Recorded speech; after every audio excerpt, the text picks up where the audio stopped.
সাধারণভাবে তৃতীয় বিশ্ব বলতে বর্তমান যুগের অনুন্নত রাষ্ট্রগুলিকে বোঝানো হয়ে থাকে, যেগুলি অনুন্নত রাষ্ট্র। তৃতীয় বিশ্বের ধারণার জন্মদাতা হলেন আলজেরিয়ার লেখক ফ্রাঞ্জ ফ্যানন। তিনি বলেন যে দ্বিতীয় বিশ্বযুদ্ধের পরবর্তীকালে একদিকে সমাজতান্ত্রিক আর অন্যদিকে পাশ্চাত্য শিবির বিশ্ব রাজনীতিতে দ্বিমেরুকরণ শুরু করে।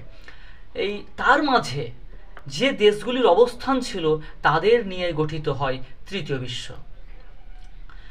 তৃতীয় বিশ্বের অন্তর্ভুক্ত এশিয়া, আফ্রিকা ও লাতিন আমেরিকার সমস্ত দেশগুলি, এশিয়া, আফ্রিকা এবং লাতিন আমেরিকা এর সমস্ত দেশগুলি পশ্চিমী সাম্রাজ্যবাদী উন্নত দেশগুলির দ্বারা দীর্ঘদিন ধরে পদদলিত হয়েছিল।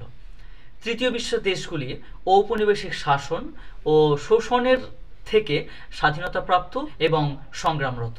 দীর্ঘদিন ইউরোপের সাম্রাজ্যবাদী শোষণ ও নিষ্পেষণের কারণেই এইসব দেশগুলি শিল্প, বাণিজ্য, শিক্ষা, বিজ্ঞান, সামরিক শক্তি সব দিক থেকে দীর্ঘদিন ধরে অনুন্নত অবস্থায় ছিল।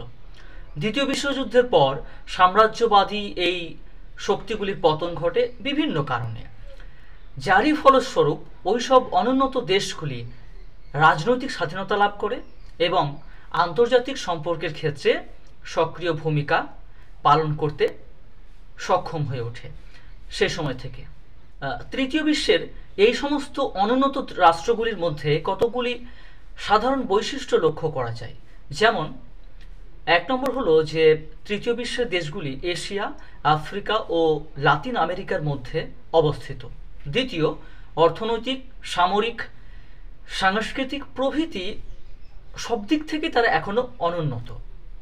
তৃতীয়ত, প্রত্যক্ষ বা পরোক্ষভাবে তারা সকলেই ছিল সাম্রাজ্যবাদী শাসনের অন্তর্ভুক্ত এবং এই সাম্রাজ্যবাদী শাসনই তাদের এই পরিস্থিতির মূল কারণ ছিল।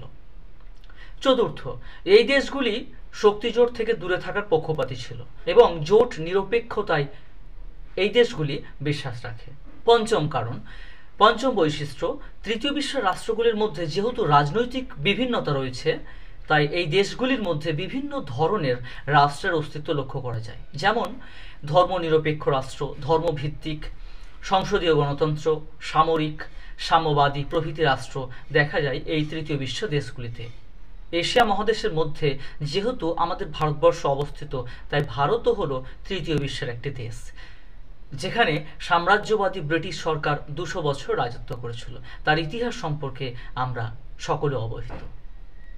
আজকের বিষয় ছিল তৃতীয় বিশ্ব বলতে কি বোঝায়। ধন্যবাদ, ভালো থাকবেন। দেখা হচ্ছে পরবর্তী ভিডিওতে পরবর্তী কোনো বিষয় নিয়ে।